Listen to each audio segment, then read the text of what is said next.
Salut tout le monde, on se retrouve aujourd'hui pour la suite de notre tour de la Ligue 1.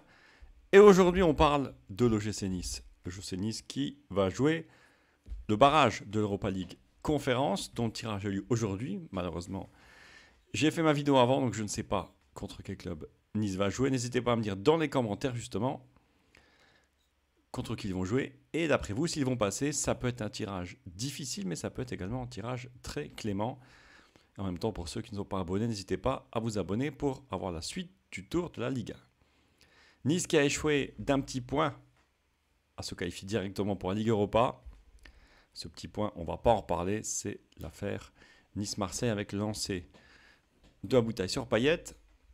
Parce que FM avait prévu une 6e place. Donc, on n'était pas loin avec un 4-4-2 sous l'ère Galtier, car beaucoup de choses ont changé à Nice depuis 21-22. Nice 6e, avec dans son effectif, alors, à votre avis, quel est le meilleur joueur? Et ça peut surprendre, mais il est très bon. Le meilleur joueur, c'est Walter Benitez, qui a signé au PSV Eindhoven, qui va partir. Donc le meilleur joueur de Nice va déjà partir. Vous voyez, 29 ans. Belle fiche, appelé en U20 au niveau de l'Argentine. Sera-t-il un jour appelé en France ou en Argentine? Ça, on ne sait pas. Et comme vous le voyez, il a fait toute sa carrière à Nice. Il part libre à Eindhoven, qui va affronter Monaco. Ça sera un petit retour. Monaco qui n'est pas loin de Nice. Gardien intrépide. Deuxième, Andy Delors, qu'on ne présente pas non plus. Algérien, 30 ans. Gros potentiel. Même s'il a 30 ans, il marque encore des buts. Et de nombreux. Troisième, Justin Kluivert qui lui est parti. Donc vous voyez, le meilleur gardien, le meilleur joueur est parti. Et le troisième joueur est parti. On va voir ce que nous propose fichier Excel. Et après on regardera de nouveau les joueurs. Excel nous parle d'un 138 sur 200, ce qui est bien. Vous voyez Benitez, 143. Galtier à 149, ça va changer. Et on va en reparler des départs. Plusieurs départs. Benitez 143. Amavi 134. On va en pas en reparler. Kluivert 141. Ce sont les départs. On revient à FM juste ici. On parle des départs. Benitez, on en a parlé. En défense centrale,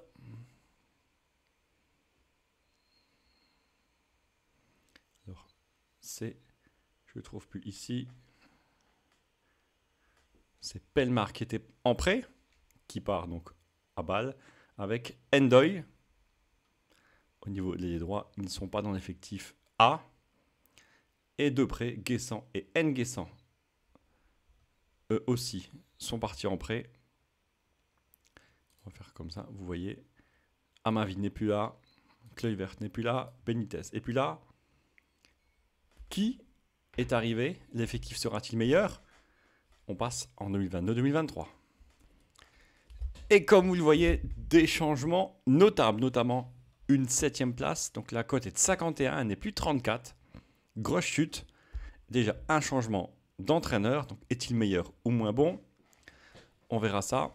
Qui est le meilleur joueur de l'équipe? Comme Benitez est parti, un changement tactique qui devrait être un 5-2-3-1 ou dans ce style-là. Et vous allez le voir, des gros changements. Alors, on va peut-être réinitialiser directement ici. Première chose, le meilleur joueur de l'équipe s'appelle Andy Delors. 142, Benitez est parti. C'est la première chose. Alors, sera-t-il le fer de lance comme souvent? On l'espère. Alors, arrivée de Marcin Bulka, 2 millions au PSG. Donc, il était déjà prêté. Et vous le voyez, c'est un bon potentiel à 136. Lui qui a quand même été formé à Chelsea. Il a très peu joué au PSG, même s'il a été champion de France 2 ans de suite. Même 3 si je ne me trompe pas. Bon potentiel. Alors, malheureusement pour l'instant dans le jeu, vous avez vu, il n'a que 102. Donc ça ne remplace pas Benitez. On cherche à Nice un gardien. Schmeichel est espéré. Et on va pas en reparler comme il n'est pas arrivé. Ça serait vraiment une grosse arrivée à 35 ans, lui qui est à 150. Ça serait l'un des meilleurs gardiens de Ligue 1. Bon, on n'en est pas là, mais Nice cherche un gardien. Vulka, c'est pour l'avenir. Autre arrivée alors. Alors, sera-t-il titulaire? Sera-t-il prêté? Alors, je te retrouve, il doit être dans l'équipe B. Je vais aller le chercher directement.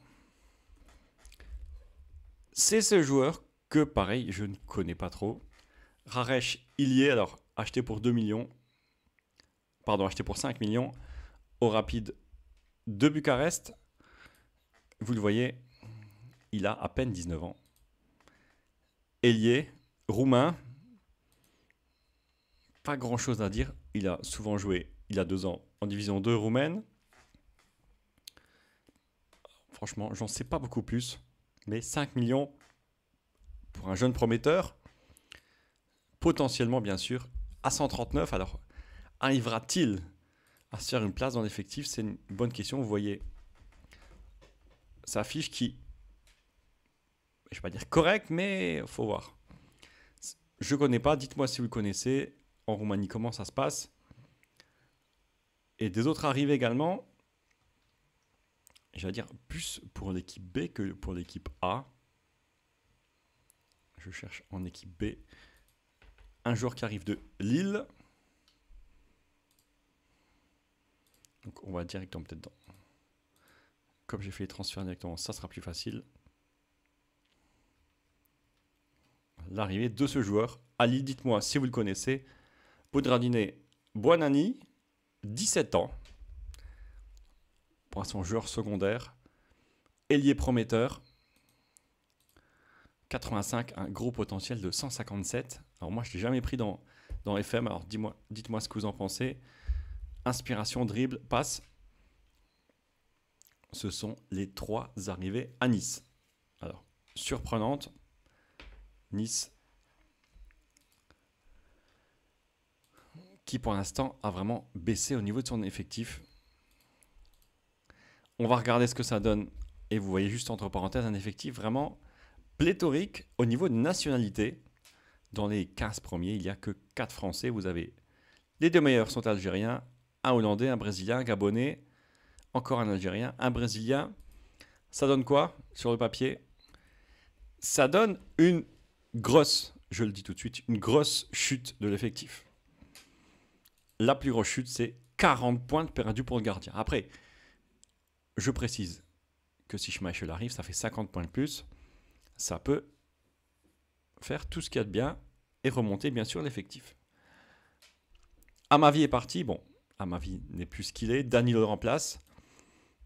Amavi, sur papier, est meilleur. Kluivert est parti. Le 3e meilleur joueur est parti. Alors, à droite, tu auras Bart, Lotomba. Moi, j'ai mis Bart sur le papier. Lotomba est un peu meilleur. C'est pas le même poste. Et le reste n'a pas bougé. L'attaque n'a pas bougé. Belle attaque. Dolberg, Stanks, Delors, Rosario aussi. Et là, la fin, c'est l'arrivée d'un nouvel entraîneur. Galtier avait été champion. Il est parti à Nice. Maintenant, il est parti au PSG. Et il y a le retour de Fabre. Fabre, sur le papier, est meilleur. On va faire un tour de ce joueur, de cet entraîneur, pardon. Lucien Fabre, Suisse. Et vous voyez, français, allemand, italien. Il parle beaucoup de langues. 156, son potentiel est atteint, 65 ans. Et son potentiel est atteint, mais regardez ses notes.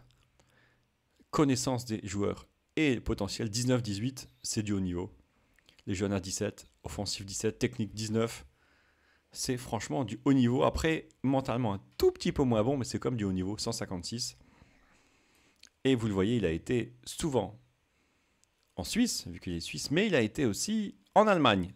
Berlin, Mönchengladbach. 2 ans à Nice, il revient. Et puis, il a été à Dortmund. 2007, champion de Suisse notamment. Beaucoup de titres en Suisse. Il a fait du bon parcours également avec Dortmund. Alors, on ne va pas forcément comparer Galtier, Fabre. Ce n'est pas le même style. Mais je pense que Fabre peut amener un peu plus de discipline, j'allais dire un peu plus, pas dire de fougue, mais un entraînement différent de Galtier. Deux entraîneurs différents. Au niveau des visions du jeu, que dit le jeu? Acheter des moins de 23 ans, former, acheter des jeunes, des joueurs réputés. Si Schmeichel arrive, c'est bien. On attend peut-être d'autres joueurs. Et se qualifier pour l'Europa League, c'est bien sûr l'objectif numéro 1 de Nice. Nice qui avait bien commencé l'année dernière. Malheureusement, ça a été plus difficile. Nice, une valeur sûre de la Ligue 1. D'après vous, arriveront-ils à rester dans les 5 premiers? Seront-ils en Ligue des Champions, en Ligue Europa, en Ligue Europa Conférence?